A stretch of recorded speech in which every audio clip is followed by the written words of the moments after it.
ఎన్నికల ఫలితమంటే కేవలం అంకెలు కాదు, అది ప్రజల గొంతుక. మరి మైలవరంలో ఏం జరిగింది? అక్కడి ప్రజలు ఇంత పెద్ద మార్పును ఎందుకు కోరుకున్నారు? లోతుగా పరిశీలించి ఆ తీర్పు వెనుక ఉన్న అసలు కథను అర్థం చేసుకుందాం. ఆంధ్రప్రదేశ్ నడిబొడ్డునున్న ఒక ప్రాంతం మైలవరం.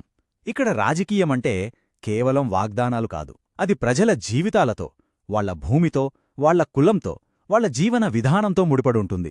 ఈ సామాజిక అల్లికను అర్థం చేసుకోకుండా మనం అక్కడి ఓటు తీరును అంచనా వేయలేం. మరిక్కడ కీలకమెవరు? కమ్మ సామాజిక వర్గానికి గణనీయమైన ప్రభావం ఉంది, అందులో సందేహం లేదు. కాని కథ అంతటితో అయిపోలేదు. యాదవులు, కాపులు వంటి బీసీ వర్గాలు, అలాగే ఎస్సీ ఎస్టీ జనాభా, వీళ్లే కింగ్మేకర్స్. వాళ్ల ఓటు మొత్తం ఆటను మార్చేయగలదు. ఈ సమీకరణమే మైలవరం రాజకీయాలకు మూలాధారం. సరే, నేపథ్యం అర్థమైంది కదా. ఇప్పుడు అసలు విషయానికొద్దాం. అంకెలు ఏం చెబుతున్నాయో చూద్దాం. ఎందుకంటే రోజు చివరికి అంకెల అబద్ధం చెప్పవు. ప్రజలు ఇచ్చిన తీర్పును అవి ఉన్నది ఉన్నట్లుగా చూపిస్తాయి. మరి ఆ తీర్పేంటి? 42,829. ఒక్క క్షణం ఆ సంఖ్యను అలా మనసులో ఉంచుకోండి. ఇది కేవలం గెలుపు మార్జిన్ కాదు, ఇది ఒక రాజకీయ ప్రకటన, ఒక పెను మార్పుకు సంకేతం. ఈ ఒక్క సంఖ్య మైలవరంలో వచ్చిన మార్పు తీవ్రత గురించి మనకు మొత్తం కథ చెబుతుంది. ఇది చూడండి, 2019 వైఎస్సార్సీపీకి ఒక స్వల్ప మెజారిటీతో గెలుపు. సరిగ్గా 5 ఏళ్లు గడిచాక 2024 టీడీపీకి ఒక ప్రభంజనం లాంటి విజయం. ఇక్కడ కేవలం సమీకరణాలు తారుమారవలేదు, మొత్తం రాజకీయ ముఖచిత్రమే మారిపోయింది. ఇంత తక్కువ సమయంలో ఒక పార్టీ తలరాత ఇంతలా ఎలా మారిపోతుంది? ఇది కేవలం గెలుపోటముల కథ కాదు, ఓటర్ల మనోభావాలలో వచ్చిన ఒక మౌలికమైన మార్పుకు నిదర్శనం.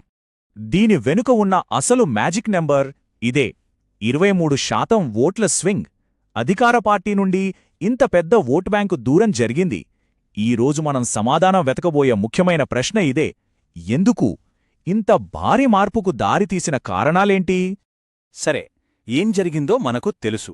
ఇప్పుడు అత్యంత కీలకమైన భాగం, ఎందుకు జరిగిందో అర్థం చేసుకోవడం. ఈ తీర్పును విడమరిచి దాని మూల కారణాలను వెలికితీద్దాం. ఇది ప్రధానంగా 3 అంశాల చుట్టూ తిరుగుతుంది. ఒక 3 కాళ్ల కుర్చీలా ఊహించుకోండి. ఒక కాలు తీసేస్తే అది కదులుతుంది, 3 కాళ్లు తీసేస్తే కూలిపోతుంది. ఇక్కడా అంతే. ఆ 3 కాళ్లేంటంటే అభ్యర్థికి ఓటర్లకు మధ్య సరైన పొంతన లేకపోవడం, పరిష్కారం కాని స్థానిక సమస్యలు, ఇంకా పార్టీలో ఉన్న అంతర్గత విభేదాలు.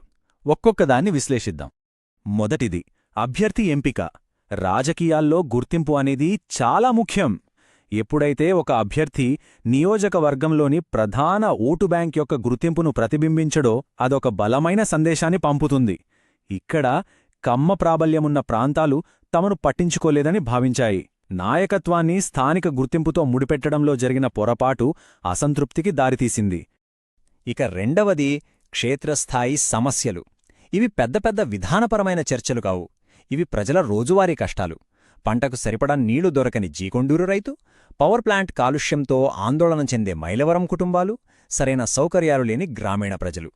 ఇలాంటి చిన్న చిన్న సమస్యలు పేరుకుపోయి ఎవరూ పట్టించుకోనప్పుడు అవి బలమైన ప్రభుత్వ వ్యతిరేకతగా మారుతాయి. తమను నిర్లక్ష్యం చేశారన్న భావన బలపడుతుంది. చివరిగా అంతర్గత కుమ్ములాటలు. తనను తాను ఐక్యంగా ఉంచుకోలేని పార్టీ నియోజకవర్గాన్ని ఎలా ఐక్యంగా ఉంచుతుంది? సిట్టింగ్ ఎమ్మెల్యే పార్టీ మారటం అనేది కేవలం ఒక వార్త కాదు, ఓటరు దృష్టిలో అది ఒక ప్రమాద ఘంటిక. అది అస్థిరతకు సంకేతం. పరిపాలనపై ప్రజలకుండాల్సిన ప్రాథమిక నమ్మకాన్ని అది దెబ్బతీస్తుంది. మన రాజ్యాంగం పౌరులందరికీ గౌరవంగా జీవించే హక్కునిస్తుంది. ఈ గౌరవం ప్రజాస్వామ్య ప్రక్రియలో ప్రతి గొంతుకనూ వినడంలోనే ఉంది. తమ సమస్యలు వినేవారే లేరని ప్రజలు భావించినప్పుడు ఆ వ్యవస్థపై నమ్మకం సన్నగిల్లుతుంది. సరే, జరిగిన తప్పును స్పష్టంగా అర్థం చేసుకోవడానికి మనం ఒకసారి గతాన్ని, వర్తమానాన్ని పోల్చి చూద్దాం. ఇది దాదాపుగా 2 వేర్వేరు ఎన్నికల కథ, 2 విభిన్న వ్యూహాల కథ. ఫలితాలు వాటంతట అవే మాట్లాడతాయి. ఈ వ్యత్యాసం చూడండి. 2019 ఆధిపత్య సామాజిక వర్గానికి చెందిన అభ్యర్థిని ఎంచుకున్నారు, ఫలితం గెలుపు. 2024 వేరే సామాజిక సమీకరణాన్ని ప్రయత్నించారు, ఫలితం ఘోర పరాజయం. దీన్నుంచి నేర్చుకోవాల్సిన పాఠం చాలా స్పష్టంగా ఉంది. స్థానిక జనాభా లెక్కలు కేవలం ఒక డేటా పాయింట్ కాదు, అది క్షేత్రస్థాయి రాజకీయ వాస్తవికత. దాన్ని విస్మరిస్తే భారీ మూల్యం చెల్లించుకోక తప్పదు. సరే, ఏం తప్పు జరిగిందో సరిపోయింది. ఏ విశ్లేషణకైనా అసలు విలువ దాని నుంచి మనం ఏం నేర్చుకున్నాం అన్నదానిపై ఆధారపడి ఉంటుంది. మరిప్పుడు కోల్పోయిన నమ్మకాన్ని తిరిగి ఎలా సంపాదించాలి? దానికి కావలసిన బ్లూ ప్రింట్ ఏంటి? ఇప్పుడు సమస్యల నిర్ధారణ నుండి పరిష్కార మార్గాల వైపు వెళదాం. గెలుపు సూత్రానికి 2 విషయాలు కావాలి. 1 బలమైన దీర్ఘకాలిక ప్రణాళిక, 2 తక్షణ కార్యాచరణ. 1 లేకుండా రెండోది ఉండదు.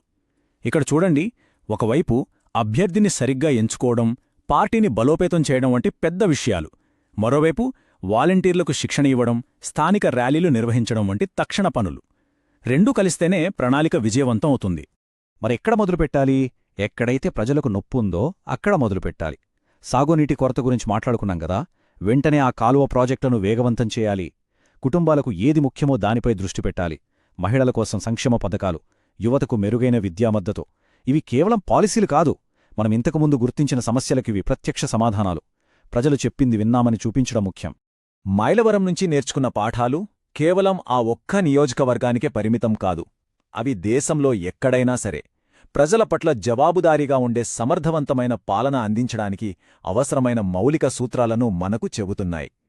డేటాను బాధ్యతాయుతంగా ఉపయోగించడం అంటే ప్రజల వ్యక్తిగత సమాచారాన్ని గౌరవిస్తూ వారి అనుమతితో కేవలం ప్రజా ప్రయోజనాల కోసమే వాడటం ఆధునిక పరిపాలనలో నమ్మకాన్ని పెంచుతుంది.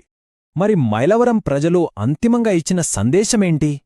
అది చాలా సరళమైనది, కాని అత్యంత శక్తివంతమైనది.